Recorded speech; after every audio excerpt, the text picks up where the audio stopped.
आज मैं आपको सुनाऊंगा एक हिंदी कहानी तुम कब आओगे। इस कहानी को मैं दो पार्ट में सुनाऊंगा। कहानी का भाग एक आज सुनाऊंगा और कहानी का भाग दो कल सुनाऊंगा। तो इस कहानी को आप पूरा ज़रूर सुने। बहुत पुराने समय की बात है। राधा नाम की एक लड़की वृंदावन के पास एक छोटे से गांव में रहती थी। वह बहुत ही सुंदर थी और पूरे गांव में उसकी सुंदरता के बहुत चर्चे थे। कभी कभी वह गांव के लोगों के साथ मजाक में शरारत और मस्ती भी करती रहती थी। राधा के पिताजी फूलों की माला बनाते थे और गांव के चौक पर ही माला की रेहड़ी लगाते थे। वैसे उनकी फूलों की मालाएं ज्यादा शादी ब्याहों में ही बिकती थी। राधा भी अपने पिताजी के काम में बहुत सहायता करवाती थी। कहीं पर भी कोई शादी ब्याह होता था तो वहां पर राधा ही फूल माला पहुंचकर आती थी और शादी में भी खूब मस्ती करके आती थी। राधा के पिताजी उसे खूब समझाते थे कि बेटी, अब तो तू बड़ी हो गई है, तू बाहर किसी से भी इतनी हंसी मजाक मत किया कर।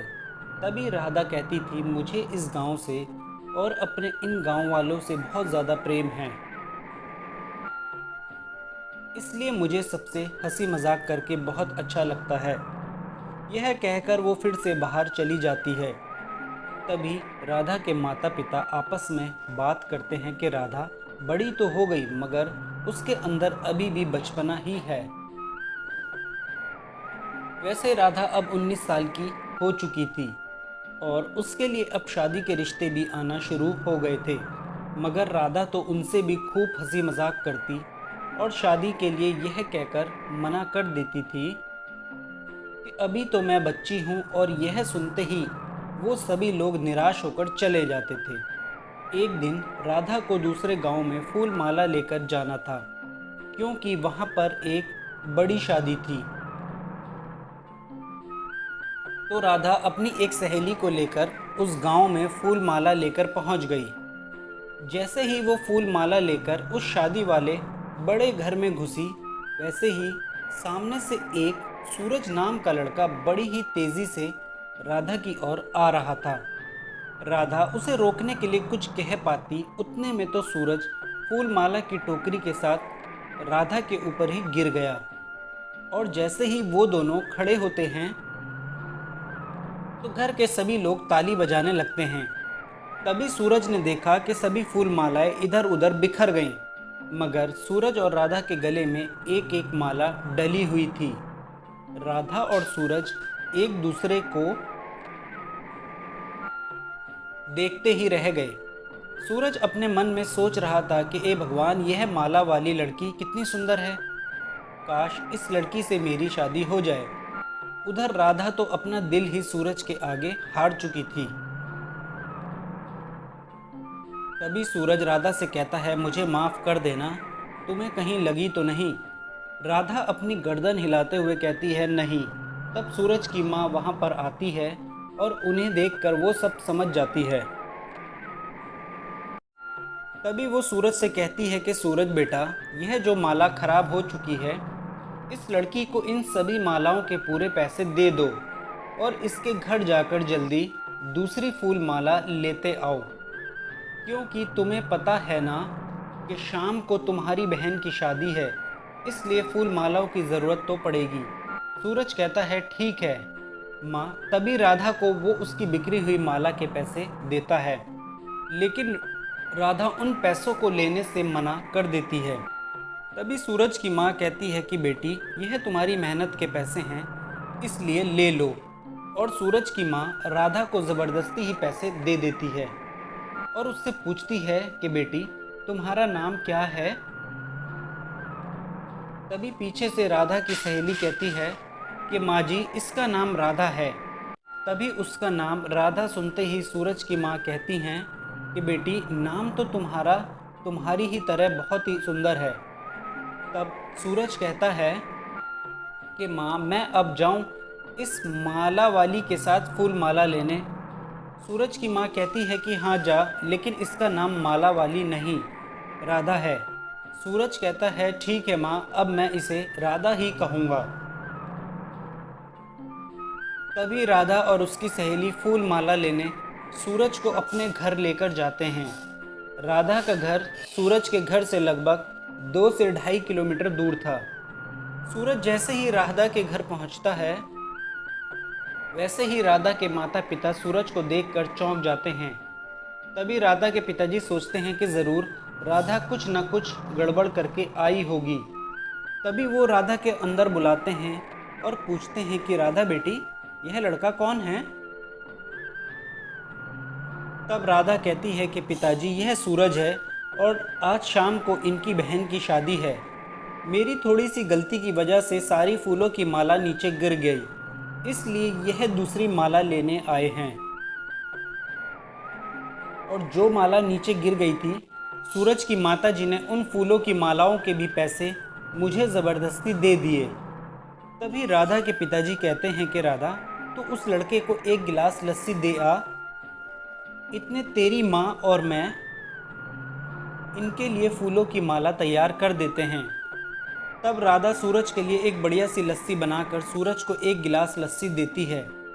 वैसे सूरज लस्सी बहुत कम पीता था, लेकिन वो राधा को मना नहीं कर पाया और लस्सी का पूरा गिलास पी गया। लस्सी पीते ही वो राधा से पूछता है कि तुम्हारे परिवार में कौन कौन रहता है?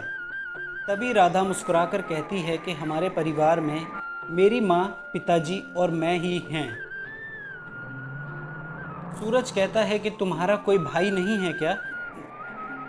राधा कहती है नहीं, बस मैं हूँ। तभी सूरज कहता है तो तुम्हारी शादी के बाद तुम्हारे माता पिता का कौन ख्याल रखेगा? राधा कहती है, सूरज, शादी के बाद भी मैं खुद ही अपने माता पिता का ध्यान रखूंगी। तभी सूरज राधा से कहता है कि राधा, तुम्हारी सोच तो अच्छी है और मुझे तुमसे एक बात और कहनी है। राधा कहती है, हाँ कहो सूरज। तब सूरज कहता है कि राधा, कल शाम को तुम मुझे तुम्हारे गांव के पास जो मंदिर वहाँ मिल सकती हो, अगर तुम बुरा ना मानो तो। तब राधा कहती है, हाँ मैं आ जाऊंगी, मगर मैं अपनी एक सहेली को भी साथ लेकर जाऊंगी, नहीं तो मेरे घर वाले मुझे आने भी नहीं देंगे। सूरज कहता, ठीक है, मैं कल शाम को तुम्हारा मंदिर में ही इंतज़ार करूंगा। यह कहकर सूरज फूल माला लेकर चला जाता है। अगले दिन शाम को राधा अपने पिताजी को कहती है कि पिताजी, मैं अपनी सहेली के साथ गांव के पास मंदिर में जा रही हूँ, थोड़ी देर के बाद मैं आ जाऊंगी। तभी राधा के पिताजी सोचते हैं कि आज अचानक राधा मंदिर में क्यों जा रही है। तब राधा की माँ उनसे कहती है कि जाने दो, अब वो बड़ी हो चुकी है और अपनी राधा बहुत समझदार भी है, कोई गलत काम नहीं करेगी। यह कहकर वो राधा के पिताजी का मन शांत कर देती है। तब राधा और उसकी सहेली मंदिर पहुंच जाते हैं, मगर सूरज वहां पर काफ़ी देर से ही बैठा हुआ था। तो राधा को उसकी सहेली कहती है कि राधा, तू सूरज से बात कर ले, मैं यहीं पर बैठकर तुम्हारा इंतज़ार करती हूँ। तब राधा कहती है, ठीक है, मैं सूरज से मिलकर आती हूँ। तब राधा सूरज के पास जाकर कहती है कि कहो सूरज, तुम्हें क्या कहना है? तब सूरज कहता है कि राधा, पहले तुम भोले की कसम खाकर कहो कि मेरी किसी भी बात का बुरा नहीं मानोगी, और अगर तुम्हें मेरी किसी भी बात का बुरा भी लग जाए तो तुम मुझको माफ़ कर दोगी। तो राधा कहती कि सूरज, भोले की कसम खाकर कहती हूँ कि तुम्हारी किसी की भी बात का बुरा नहीं मानूंगी, और अगर मुझे बुरा भी लगा तो मैं तुम्हें माफ़ नहीं करूँगी। अब कहो सूरज, तुम्हें क्या कहना है? तब सूरज राधा का हाथ पकड़कर कहता है कि मैं भोले की कसम खाकर कहता हूँ कि तुम मुझसे सच्चा प्यार हो गया है। कल जब तुम मुझे पहली बार मिली तो पता नहीं मुझे क्या हो गया, बस तुम्हारे ही ख्याल आ रहे हैं, और मुझे ऐसा लगता है कि मेरा और तुम्हारा जन्म जन्म का रिश्ता भी नहीं है, और यह बात मैंने अपनी माँ को भी बता दी। अब मुझे पता नहीं कि तुम मेरे बारे में क्या सोचती हो।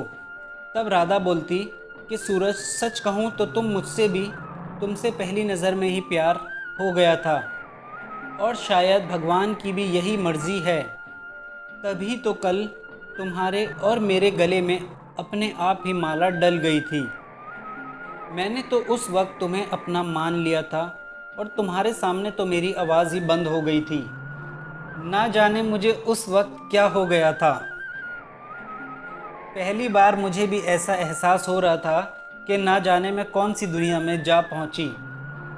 तब मेरी सहेली ने मुझसे कहा कि पगली, तुझे सूरज से प्यार हो गया है, इसलिए तो सूरज मैं भी तुमसे इतनी दूर मिलने आई हूँ, वरना आज तक मैं कभी भी किसी लड़के से मिलने कहीं नहीं गई। तो सूरज कहता है कि राधा, मतलब तुम्हें मेरा प्यार मंजूर नहीं है। तो राधा ने कहा, हाँ सूरज, मैं भी तुमसे बहुत प्यार करती हूँ, लेकिन सूरज पहले तुम्हें मेरे घर पर आकर मेरे माता और पिता से हाथ मांगना पड़ेगा, तभी अगली बार तुमसे मिल पाऊंगी, वरना तुमसे नहीं मिल सकती। क्योंकि मैं नहीं चाहती कि मेरे माता पिता को कोई यह कहे कि तुम्हारी बेटी बाहर मज़े उड़ा रही है। इसलिए मुझे माफ़ कर देना, मैं अपने माता पिता से पूछे बिना कुछ भी नहीं कर सकती।